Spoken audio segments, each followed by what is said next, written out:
Hello, I'm Dr Nick Gordon, and I'm here with Dr Kathleen Olive at Limelight Arts Travel. Dr Kathleen has come in to talk to us about this tour that she has designed and will be leading in January. This tour is Winter in Tuscany. So welcome, Kathleen. Thanks very much, Nick. Firstly, could you describe for us what the tour is ultimately all about? Like, why Tuscany and why in January?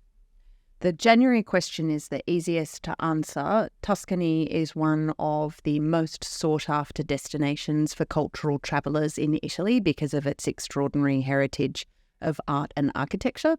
But that means, as a result, that in the main tourist seasons of the year, it's extremely crowded. So we take this tour in January because traditionally the city is much quieter in that period, but Tuscany has very temperate winters, so you usually end up with far more days of sunny blue sky than you do of cold, wet winter. So it's a really nice time of year to be there and expand into that extraordinary heritage that Tuscany has. And that's the other reason that we're taking this tour to Tuscany. It's because most scholars and historians would agree that in the Middle Ages and Renaissance, something quite exciting happens in Tuscany, and that is a burgeoning flowering of culture in all of its forms, from literature and art to architecture and song and dance. And so we're going to Tuscany in order to be able to really investigate that key cultural movement of the Renaissance. And it really is a place where, when you think of the great artists of the Italian Renaissance, their names of the artists from this region and from Florence in particular just roll off one's tongue. But then why, or just thinking then, why have you chosen Lucca as the place to start this investigation into the Italian Renaissance? Right, so we start with 3 nights in Lucca because first of all, it's a really pleasant place to be based. It's a small, entirely walled Tuscan town. It's very flat, which is always good. Not too many hills. Lots of Tuscany is comprised of hill towns, so it's nice to start in the plain and not have to stretch our legs too much to begin with. But we start in Lucca because Lucca has proximity to a number of towns in Tuscany, particularly those near the coast like Pisa, which had a great Roman legacy, as both Lucca and Pisa do, but which in the earliest moments of the Renaissance, in what we might call the High Middle Ages, perhaps thanks to that Roman legacy, but also their proximity as port towns to other cultural movements and people from around the Mediterranean, it's really there that we can start to identify some exciting things happening, particularly in architecture and sculpture in Lucca and in Pisa across all art forms. So Pisa in the 12th and 13th centuries is a really exciting place for art and architecture in all of their various manifestations. Pisa is not a great place to visit through much of the year because most people are just there for a few hours to get a selfie of themselves with a leaning tower. It's a great shame because Pisa was a medieval maritime republic whose power and wealth rivaled what we know about Venice today. So in fact, if you go to Pisa out of season and give it a good amount of time, you're really able to discover those exciting new movements of art there. And if somebody were wanting to see what this art looks like, is there anyone in particular that you would look up? That's a great question. Quite a few people come to mind, but I think the earliest person, the easiest person to look up in order to get a sense of how exciting artwork in Pisa in this period would be a sculptor and architect by the name of Nicola Pisano. He's not from Pisa, which is what his surname suggests to us, but he gets that nickname because he spends so much time in Pisa. And he's really single-handedly responsible in some ways for the overarching genius of what is the cathedral complex of Pisa, from the very large cathedral that's next to the more famous Leaning Tower to the beautiful, very contained baptistry, and also to the Camposanto, the cemetery that lies alongside those other buildings. He's not responsible for the design of them all. He's not responsible for the decoration of all of them that unfolded over centuries. But key works in all of those buildings are really connected to his legacy as a sculptor from southern Italy who used what he knew about ancient Roman sculpture in order to bring a new humanity and narrative to works of sculpture in his time. So then we have in Lucca and Pisa and surrounds the beginnings, or kind of the germ of what will become the Italian Renaissance. So where do you go to next in the tour? So after our 3 nights in Lucca, we move to Siena, and we have 3 nights in Siena as well. But on the way to Siena, we call in at one of those iconic Tuscan hill towns, and that's the town of San Gimignano, which most people know for the very famous medieval towers that have been preserved there. I think 13 of them survive today, but it's once thought there were perhaps 30 or 40 towers in this small little Tuscan hill town. And they're a real icon, I suppose, of the kind of factionalism that could really take over the politics of medieval Tuscan towns. So one of the things that makes Tuscany so vibrant and exciting in the Middle Ages is how engaged local people were with the kind of government running of their own towns, which in many cases were essentially city-states. And so in San Gimignano, we see in those towers how the personal ambitions of families within the town could really be manifested, could really be visible in the fabric of the city. But for me, San Gimignano is interesting for other reasons. Today it seems like a really sleepy, small kind of place that just gets by on tourism. But it was actually on the Via Francigena, which we could think of as a kind of a superhighway of the Middle Ages, ultimately connecting Canterbury to Rome for the sake of pilgrims, but also used by merchants and artists, for example, people who had to move around for their work. It was thus a great kind of conduit of ideas and materials. San Gimignano was on the Via Francigena, and it supplied people passing by with a really important product, and that was locally grown saffron, far less expensive than saffron that was being imported from the east. So it was quite a wealthy place, and as a result, its wealthy merchant citizens called the best artists of about a 200-year period to their city to decorate their buildings. So while it's wonderful to go to San Gimignano to see those factional towers and think about the kind of conflict that was being played out on street level by those politically ambitious families, when I go to San Gimignano, the thing I'm always really interested by is how you can track the development of Renaissance art in about 3 buildings in that city. So in the Collegiata, which is the principal church of the city, in the town hall, which has one of the most entertaining cycles of secular fresco, so not related to anything religious, actually related to the intimate life of men and women, a really interesting fresco cycle in the town hall there. And then finally, the Church of Sant'Agostino, which has some really significant works by a much-loved 15th century painter called Benozzo Gozzoli. So it sounds like San Gimignano is definitely worth more than a couple of hours to stroll around.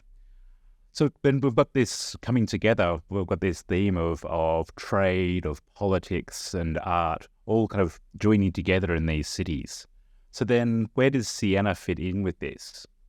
Siena, I guess, is so overlooked today because of its eternal rivalry with its near neighbour Florence, and Florence, in many ways, its reputation in the modern era exceeds that of Siena.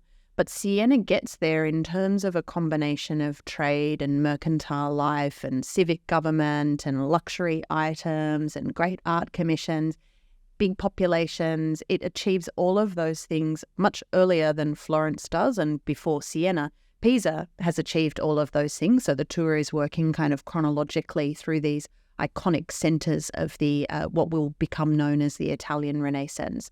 And Siena always remains very, very committed to a luxury consumption, to a very sophisticated patronage of art and architecture, to a very local, stylistic, visual language.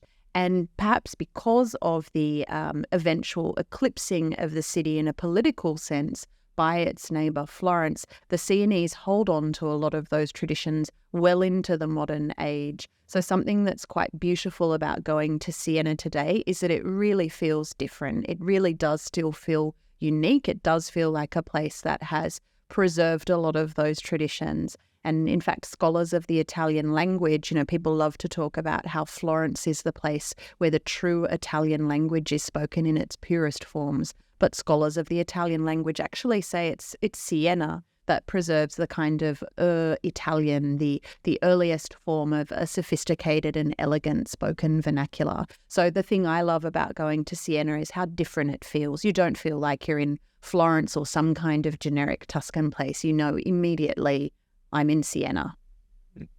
Well, and also, I suppose you could add to that Siena is a fantastic place for dining, given its great culinary traditions as well have been preserved. So then, from Siena, you make your way to Florence, where you spend a week in Florence investigating the art and architecture of the Renaissance. How do you select what to see and in what order in a city like Florence when there's just so much? It's a really good question. To be perfectly honest, there's so much to see in Florence, and so much of it is state-owned thanks to an extraordinary legacy by Anna Maria Luisa de' Medici, the last surviving member of the Medici family who made the so-called family pact and left a lot of the family's property and its contents to the city of Florence. So much of the museums and galleries that there are to visit in Florence are state-owned, and therefore they can't all be open all the time. There's simply not enough employees in order to staff these places. So to be perfectly honest with you, the way you select a program of sites to see in Florence is you sit down with a calendar and you look really, really carefully at what's open on what days, and then you come back to that and you look to try and tell a story of the Italian Renaissance. And the story of the Italian Renaissance that we're used to being told, and which does really hold true, no matter how you try and come at it from different angles, the story does hold water, and that is that at some time in the 12th and 13th centuries, people start doing things differently. They see their relationship to their city and its government differently. They think about their relationship to one another as citizens differently. They understand their relationship to God in a more personal, humane way.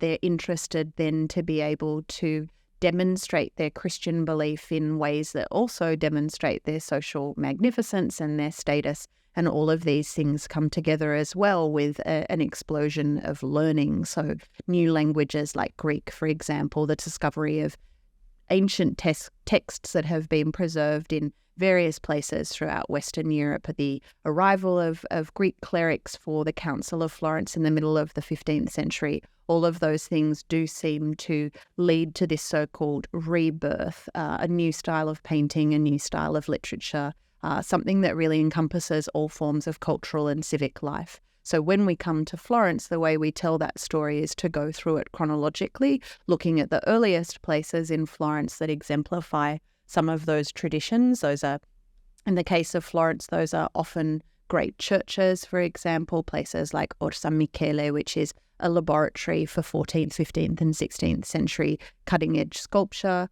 In terms of sculpture, great state collections of sculpture, such as the superlative collection of works by Donatello, Michelangelo and Giambologna in the Museum of the Bargello, but also not just those large collections of art that we have in places like the Uffizi with its paintings and the Accademia with particularly Michelangelo's David, but also the way in which individual families and individual personalities in the city really exemplify those cultural developments. So we spend time thinking, for example, not only about the Medici, who are responsible for an extraordinary number of artistic and architectural commissions in the city, but also rival families who, like the Rucellai or the Strozzi or the Davanzati, who might have grown into a similar kind of cultural prominence, but for various reasons didn't. So we also do a little bit of contrasting between these various lineages and how some of them emerge in a different position.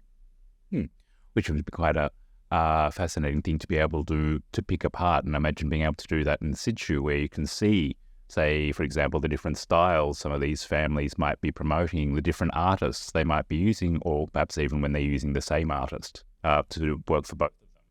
Yeah, I think one of the things that I really love about spending an extended period of time in Florence is the way in which you can track the development of certain artists' careers. So someone two people who come really easily to mind are Donatello and Michelangelo, for example. You can see really early works by them in Florence, and you can also see mid-career and late works by both of them. And you can also see how those unfold across their relationships to certain people, particularly in both of their cases, the Florentine government and the Medici family. They're two great patrons in both cases.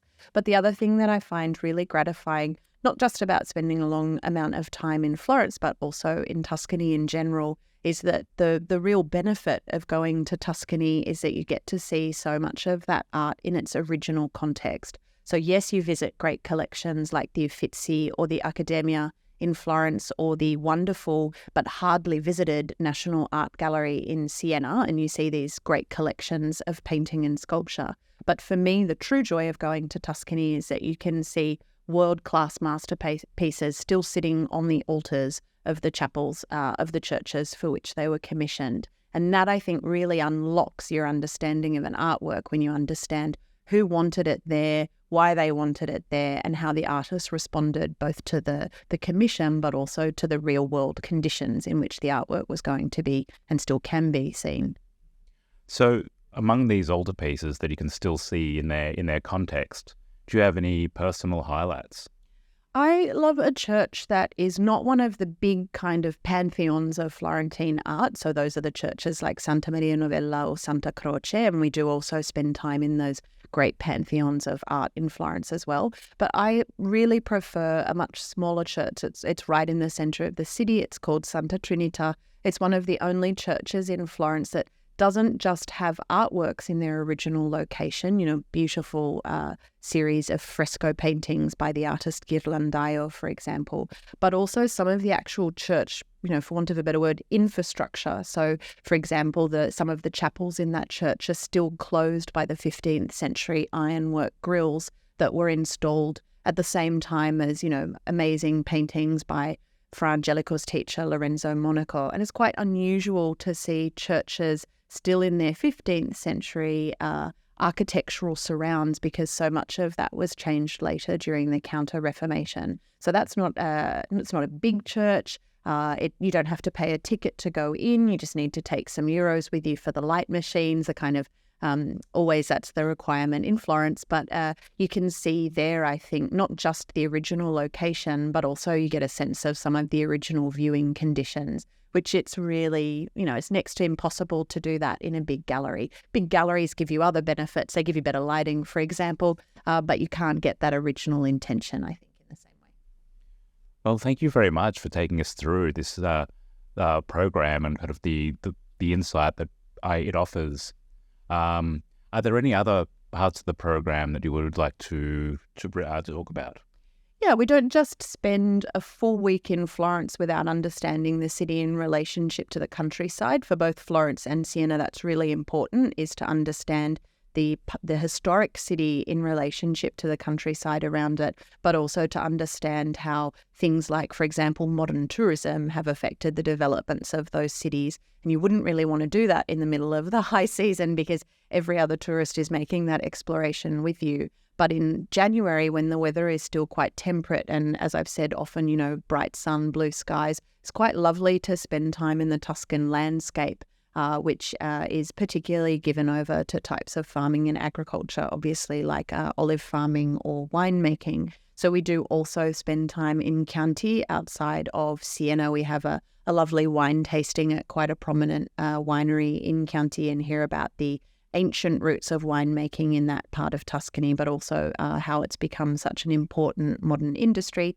And we spend time in a lesser-known kind of satellite city of Florence, which is the town of Prato, connected to Australia today for some really interesting reasons.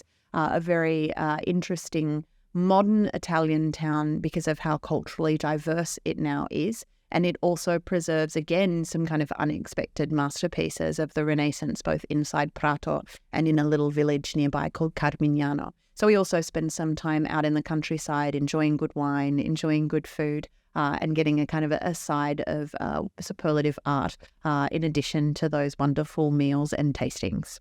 It sounds absolutely delightful. And one final thing is, how did you first develop your passion for all things Italian Renaissance? Tuscany was where I lived when I lived in Italy. I was very fortunate that for about half of all of my university studies, I lived in Tuscany, and I particularly lived in the city of Florence. And while I was there, I undertook both undergraduate and postgraduate research projects connected to this moment of the, I would even say, Florentine Renaissance, so not just the Italian Renaissance, but specifically what was going on in the city of Florence and its satellite towns. So Florence is a city that I know very well. It's a place that I've lived. I still have good friends there. It's a place that when I'm in Italy, I feel like I've returned home. I feel a deep sense of comfort and joy just to be back there. So it's a place that I know so well that to be able to share that with people and share my own expertise on the past of the city, but also to offer my perspective on the modern side of Florence and of Tuscany. It's just a real joy for me. Well, thank you very much for coming in and talking about the tour, but also the historical and artistic context around Tuscany. So thank you, Kathleen. Thanks, Nick. You've been listening to Limelight Arts Travels podcast, Talking Travel. It was recorded on the lands of the Gadigal people of the Eora Nation, and we acknowledge and pay our respects to the traditional custodians of this land and their elders past and present.